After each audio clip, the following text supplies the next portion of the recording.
Merhabalar arkadaşlar, kanalıma, mutfağıma hoş geldiniz. Bugün sadece 2 bezeyle çok kolay kat kat bir tepsi börek nasıl yapılır onun tarifiyle sizlerleyim. O zaman hiç lafı uzatmadan böreğimizin yapım aşamasını buyurun geçelim. İlk önce derin yoğurma kasemin içine 1,5 su bardağından birazcık fazla ılık su ekleyeceğim. Yarım su bardağından bir parmak daha fazla ılık suyumu da ekliyorum. Toplamda 1,5 su bardağından biraz daha fazla su eklemiş oldum. 2 tatlı kaşığı tuz ekliyorum. Tuz tabii ki her zaman damak tadınıza göre ayarlayabilirsiniz. Suyla tuzu karıştırdıktan sonra 1 yemek kaşığı üzüm sirkesi ekliyorum. Sizler dilerseniz elma sirkesi de kullanabilirsiniz. 2 yemek kaşığı sıvı yağ ekledikten sonra unumu yavaş yavaş ekliyorum. Ben toplamda 5 su bardağı kadar un ekledim. Tabii ki un marka kalitesine göre değişebileceği için arkadaşlar her zaman kıvamına göre ayarlayalım. Hamurum özlü kıvam olana kadar yoğurmaya devam edeceğim. Çok sert olmayacak şekilde yavaş yavaş ekleyerek hamurunuzu yoğurabilirsiniz. Toparlanan hamurumu tezgahıma çok az unlayarak bu şekilde güzelce yoğuracağım. Yoğurma işlemini ne kadar güzel yaparsak hamurumuz ve böreğimiz çok güzel olur. Hamurumu gördüğünüz gibi bu yumuşaklıkta olması yeterli. Yeterince yoğurduğum hamurumu artık yavaş yavaş toparlayabilirim. Yeterince yoğurmuş olduğum hamurumu 2 parçaya ayırıyorum. Bir parçasını biraz daha büyük ayıracağım. Bu da tepsimin alt tabanı için. Bir bezemi neden büyük tuttuğumu az sonra ilerleyen dakikalarda size belirteceğim arkadaşlar. Şimdi öbür bezemden biraz daha ufak parçaya ayırmış olduğum bezemi de güzelce yuvarlıyorum.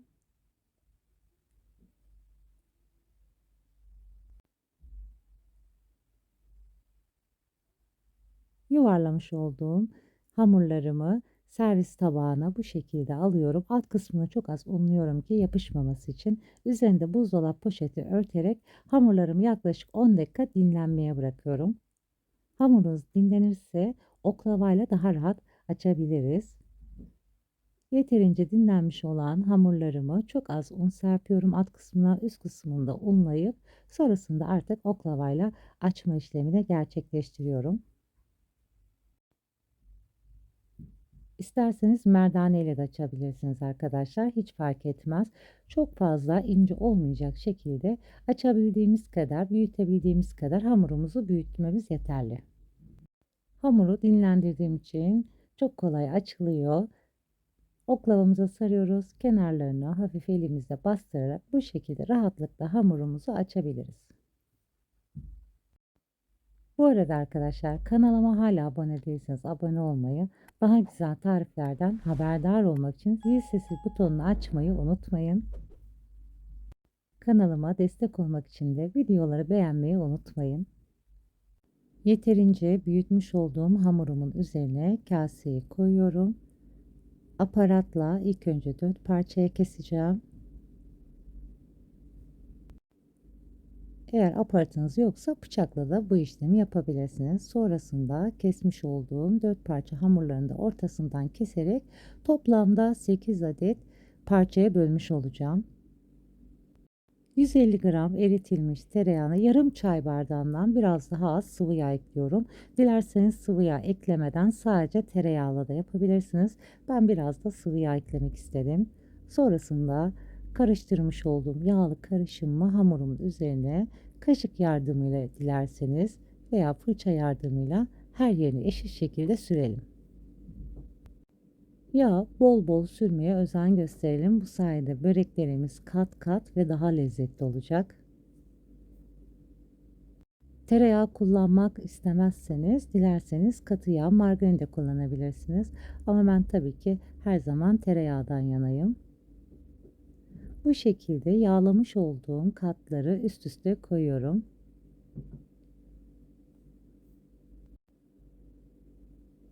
Sonrasında üst kısımlarını da kenarlarını çekerek düzgün şekil vermeye özen gösteriyorum hamurumu.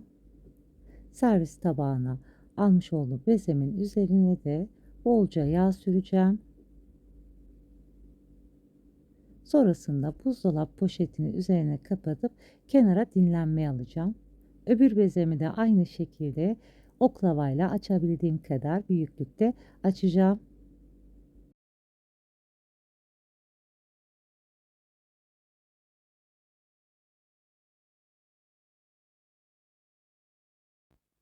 İkinci bezemi de istediğim büyüklüğe açtıktan sonra ortasına kase koyup tekrar aparatla 8 eşit parçaya ayırdım ve üzerine bolca yağla fırça yardımıyla sürüyoruz. Bu börek hamurunu akşamdan bu şekilde hazırlayıp sabaha kadar dinlendirebilir. Sabah da açıp iç harcını koyarak pişirebilirsiniz. Sabah kahvaltısı için çok pratik oluyor. Tekrar servis tabağına alıyorum. Üzerinde fırça yardımıyla bolca yağ sürdükten sonra tekrar buzdolap poşetiyle kenara dinlenmeye alıyorum. Hamurlarım kenarda dinlenirken ben de ıspanaklarımı ayıkladım. Yıkadım arkadaşlar. İnce ince kıydım. Üzerine bir kase kadar lor peyniri ekliyorum. Tabii ki dilerseniz siz başka iç harcıyla da yapabilirsiniz. Benim gibi bu şekilde lor peynirli ıspanakla da yapabilirsiniz. Bir tatlı kaşığı pul biber, bir çay kaşığı kadar karabiber de ekliyorum. Tuzunu da ekledikten sonra 1,5 tatlı kaşığı kadar tuz ekliyorum. Tabii ki tatlı kaşığım çok ufaktı arkadaşlar. Tuzu fazla eklememeye özen gösterin. 2 yemek kaşığı sıvı yağ ekledikten sonra kaşık yardımıyla iç harcımı güzelce karıştırıyorum. Ispanakları kavurmadan ben bu şekilde çiğden lor peynirle karıştırarak yapmak istedim. Sizler tabii ki dilerseniz kuru soğan da ekleyebilirsiniz içine. Böreğin içi ıspanaklı iç harcı hazır. Hemen kenara ıspanak iç harcını alıyorum. Bu arada yağlanmış tepsimin üzerine 1 saat bekletmiş olduğum böreğimin hamurunu da alıyorum. Arada fırça yardımıyla yağlayarak hamurumu yeterince büyüklüğe ulaşana kadar açacağım bu şekilde elimle. Hamurum 1 saat dinlendiği için çok rahat kolaylıkla açılıyor. Eğer zamanınız varsa 2 saatte dinlendirebilir veya akşamdan yapıp sabahta bu şekilde açabilirsiniz. Böreğimin alt tabanı için bezemi bir tık öbür bezemden büyük yapmıştım. Kenarlarında bu şekilde katlayacağım için başta da belirtmiştim. Sizler de bu şekilde bir bezenizi büyük yaparsanız böreğiniz de eşit şekilde ince olmuş olur. Kenar kısımlarını bu şekilde bir parmak olacak şekilde kenarlarına yapıştırıyorum ki sonrasında içe doğru kıvırma işlemim rahat ve kolay olması için. Ispanaklı börek harcımı da hamurumun üzerine döküyorum. Her yerine eşit şekilde dağılımını sağlıyorum. Böreğime ıspanaklı iç harcımı ekledikten sonra artık böreğimin üst kapak kısmını açma işlemini yapabiliriz. Hamurumuzu açarken alt ve üst kısımlarını da hafiften yağlıyorum. Yağlayarak açarsanız böreğiniz daha güzel olur. Elimize çekerek zaten çok kolaylıkla açabiliyorsunuz. Merdane veya oklava kullanmanıza hiç gerek yok arkadaşlar açarken. Tepsimin büyüklüğünü açtıktan sonra bu şekilde katlıyorum ve tepsimin üzerine yerleştiriyorum. Kenarlarından da bu şekilde çekerek üzerinin tamamen kapanmasını sağlayalım.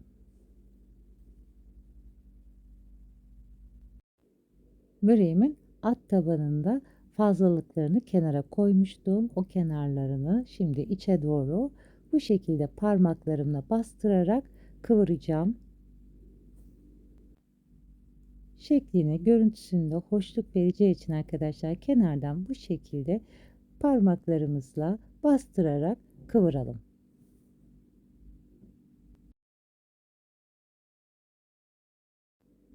Böreğimin kenarlarını kapattıktan sonra kalan yağla da üzerine fırça yardımıyla güzelce yağlıyorum.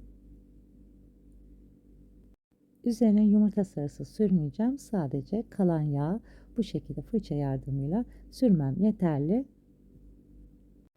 oldukça pratik olan bu böreği sizler de yapabilirsiniz. Bu şekilde hazırlayıp tepsiyi derin dondurucuda dondurup sonrasında da pişirebilirsiniz arkadaşlar. Kenar kısımlarında mutlaka yağlamaya özen gösterin. Kenar kısımları biraz sert olduğu için yağsız olursa böreğiniz sert olur. Evet arkadaşlar, böreğim pişmeye hazır. 180 derece orta rafta fanlı ayarda böreğimi fırına pişirmeye gönderiyorum.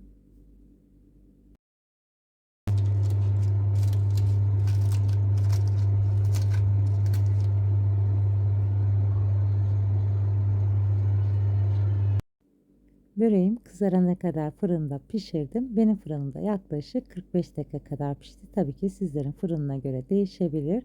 Hemen dilimleyerek servis tabağına alıyorum böreğimi. Kat kat 2 bezeyle çok kolay bugün börek tarifi yaptık. Sizler de umarım dener beğenirsiniz. Şimdiden deneyip yapacak olanlara afiyet olsun. Başka güzel tariflerde görüşmek üzere. Hoşça kalın, sağlıcakla kalın.